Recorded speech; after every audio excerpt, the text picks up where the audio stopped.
Ravi de vous retrouver et surtout de vous compter parmi les nôtres. Vous êtes bien sur Africa 24, la chaîne qui donne la priorité à l'Afrique. Dans cette édition inédite de l'interview, nous sommes rejoints par M. Amadou Gallo Fall, président de la BAL. Et avec lui, nous discuterons des projets innovants mis en œuvre par la Fédération africaine de basketball au profit du sport africain. M. Gallo Fall, bienvenue sur Africa 24.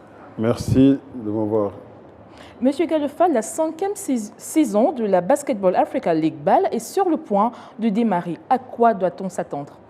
À des innovations, on essaie toujours d'apporter du nouveau, de continuer à bâtir sur la fondation solide que nous avons mise sur place ces 3 dernières années. L'année dernière, par exemple, on a ajouté une 3e conférence avec la conférence de Kalahari, qui s'est jouée à Pretoria en Afrique du Sud. On a eu des records en termes de présence des supporters dans les salles, dans les arénas, à travers les 4 pays où on a joué. 120 000 spectateurs accueillis sur 43 matchs. Et puis aussi, on a eu des matchs qui se sont joués à guichet fermé sur 25 jours de match. On a eu 13 de ces jours de match se sont joués devant des salles archi-combles, des chefs d'État qui continuent à venir apporter leur soutien à nos efforts. Le président Bassirou Diomaye Faye, nouvellement élu au Sénégal, et le président Paul Kagame étaient à Dakar Arena lors de la dernière journée pour voir le match entre l'AS Douanes et l'APR du Rwanda. On a vu le public qui continue à venir soutenir le produit au Rwanda avec des salles archi-combles, malgré que l'équipe du Rwanda n'était pas qualifiée. Alors cette année, on va aussi essayer de voir comment on peut étendre le rayon en jouant peut-être dans de nouveaux pays. Mais la constance, c'est vrai qu'on promet des compétitions très serrées, un produit sur le terrain qui va continuer à être hyper attrayant. L'année dernière, on a eu beaucoup de matchs qui sont allés aux prolongations, des matchs qui se sont décidés au dernier tir au buzzer, de nouvelles équipes qui se sont révélées. Mais la compétition continue de monter en niveau et c'est ce que nous attendons pour cette saison. Encore plus de monde en termes de diffusion parce qu'on sait que les matchs vont se jouer sur 4 pays, 3 pays où les conférences vont se jouer et puis les finales qu'on va jouer aussi dans un autre pays.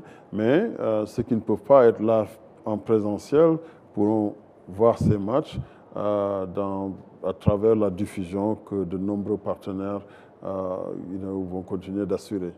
Monsieur Gallo Fall, lorsqu'on parle souvent des industries créatives, le sport est mis de côté au profit de géants comme le cinéma ou la musique. Selon vous, quel est l'impact que peut apporter le basket ou tout simplement le sport en général à ces industries qui pourraient représenter jusqu'à 4% du PIB de l'Afrique d'ici 2030? Je pense qu'on est en train d'impacter sur ces changements de paradigme, mais aussi je pense qu'il y a une opportunité de créer des synergies et je pense que c'est ce que le CANEX, Creative Africa Nexus, est en train de promouvoir. Afreximbank, qui est aussi notre partenaire, est en train de travailler d'arrache-pied pour rassembler toute cette énergie, tout ce potentiel qui existe au sein de ces industries créatives, d'où fait partie le sport. Et le sport et le basketball, spécialement, je pense que est un sport de choix qui est en train de démontrer qu'on peut amener toutes ces énergies, toutes ces industries autour d'une même table. Ce que nous faisons, comme la manière dont nous organisons nos compétitions, que ce soit à Dakar Arena ou à Kigali Arena ou au Sunbet Arena à Pretoria, où nous avons joué des matchs à guichet fermé, où nous infusons, nous invitons les meilleurs artistes d'amapiano ou d'afrobeat ou du mbalak partout quand on joue au Sénégal, de grands groupes qui viennent performer, mais aussi nous organisons des événements autour des matchs de basket, que ce soit des défilés de mode, il y a des compétitions, il y a des chefs de cuisine qui viennent aussi opérer autour des activités.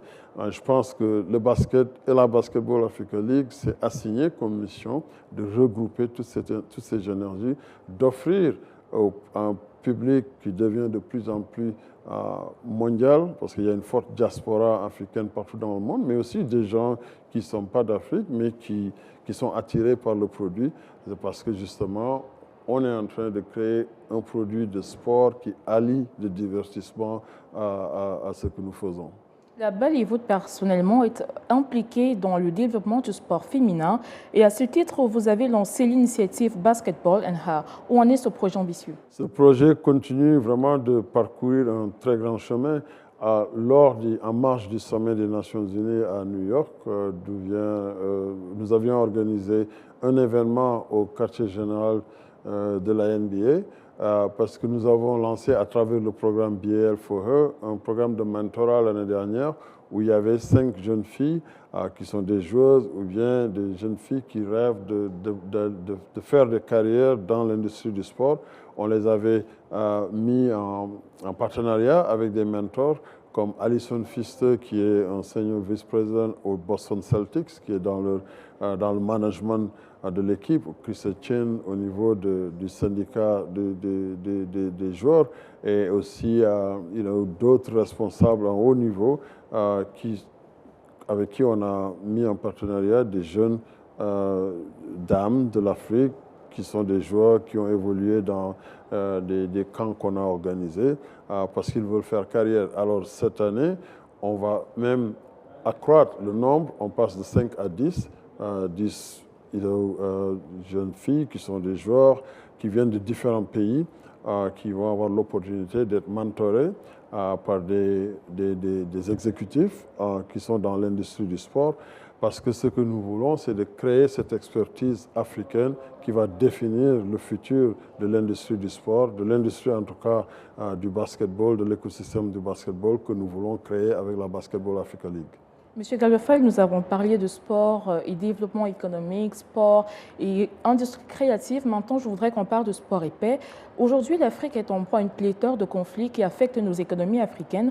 Comment pensez-vous que le sport peut permettre d'atteindre l'objectif de paix durable initié par l'agenda 2063 de l'Union africaine? En tout cas, le sport a démontré que c'est un facteur de cohésion sociale.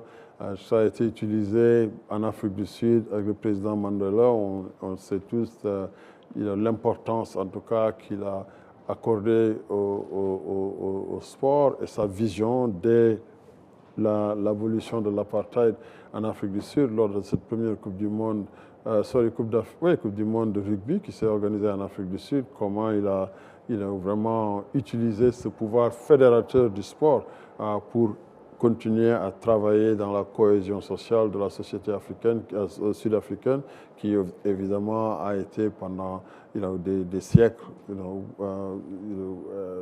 très affectée par ces inégalités de racisme, l'apartheid, qui était un système ignoble. Mais il a utilisé le rugby, le championnat du monde de rugby, pour essayer de quand même penser ses blessures. Et puis, dans beaucoup d'autres pays, on se souvient de George Weah à l'époque, le Libéria qui était en pleine guerre civile, mais quand l'équipe nationale jouait, les gens déposaient les armes. Maintenant, dans ce monde moderne, je pense que le sport continue de jouer ce rôle fédérateur. C'est un dénominateur commun. Je pense qu'au-delà de peut-être il y a des divergences si je suis d'une équipe ou d'une autre, mais on peut compétir dans la paix. Et ce sont ces valeurs du sport qu'il faut continuer à propager, surtout pour les générations futures. Monsieur Galba Fall, où voyez-vous la Basketball African League dans 5 ou 10 ans? Dans 5 ou 10 ans, la Basketball Africa League sera l'une des meilleures ligues professionnelles de basketball au monde qui va continuer à exposer cet immense talent africain et nous allons voir des joueurs, même qui sont en NBA ou dans d'autres top ligues au monde, venir jouer dans la Basketball Africa League.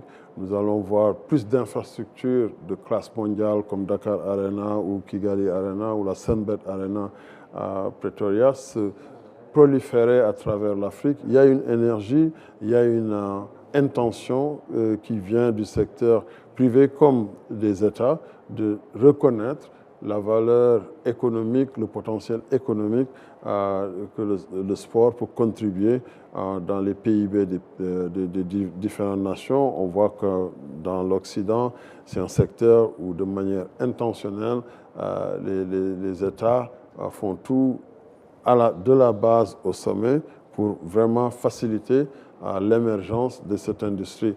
Et pour nous en Afrique, jusqu'ici, on est le plus grand pourvoyeur de talent. On exporte ce talent brut qui va se développer ailleurs ou qui va contribuer à développer de la vraie valeur économique dans ces autres pays. Certainement, nos joueurs, ce talent, ils arrivent à les monnayer, mais on voudrait aussi qu'une grande partie de ce talent puisse être sur le continent. Je ne dis pas que personne ne devrait partir. Évidemment, les meilleurs iront, c'est comme dans tout, là où ils peuvent maximiser leur potentiel en termes de valeur économique. Mais il y a une opportunité parce qu'on a une immense pool de talents qu'on peut développer sur le continent. Et à travers la Basketball Africa League, par exemple, là où on a créé maintenant un cheminement complet où de la base au sommet, un jeune peut rêver de devenir professionnel au basketball, en tout cas, qui peut commencer à jouer au basketball à bas âge à travers des programmes qu'on a développés depuis des décennies avec la FIBA et d'aller en professionnel au niveau de la Basketball Africa League, qui est un Champions League. Il faut gagner le championnat de son pays pour pouvoir arriver à la Basketball Africa League. C'est juste pour dire que aussi ce que nous allons faire va développer le basketball de club dans les différents pays, parce que ce qu'on a vu ces 3 dernières années, c'est que en tout cas, la majeure partie des pays d'où viennent les clubs qui participent, il y a beaucoup de clubs qui se bousculent, qui s'organisent pour vouloir gagner le championnat national et avoir l'opportunité d'accéder à la Basketball Africa League. La Basketball Africa League va continuer d'être une locomotive de développement du basket, mais aussi une locomotive de développement économique pour les pays, qui va booster le tourisme, qui va encourager des gens de partout dans le monde, de la diaspora africaine, à vouloir revenir en Afrique pour avoir l'expérience de ce produit de sport et de divertissement que le monde entier va consommer. Merci infiniment, M. Gallo Faye, d'avoir répondu aux questions d'Africa 24. Tout le plaisir est pour moi et encore une fois, merci pour votre intérêt continu. Madame, Monsieur, c'est ici que s'achève cette interview avec le président de la Basketball African League. L'actualité se poursuit sur le site africa24tv.com et sur l'application MyAfrica24.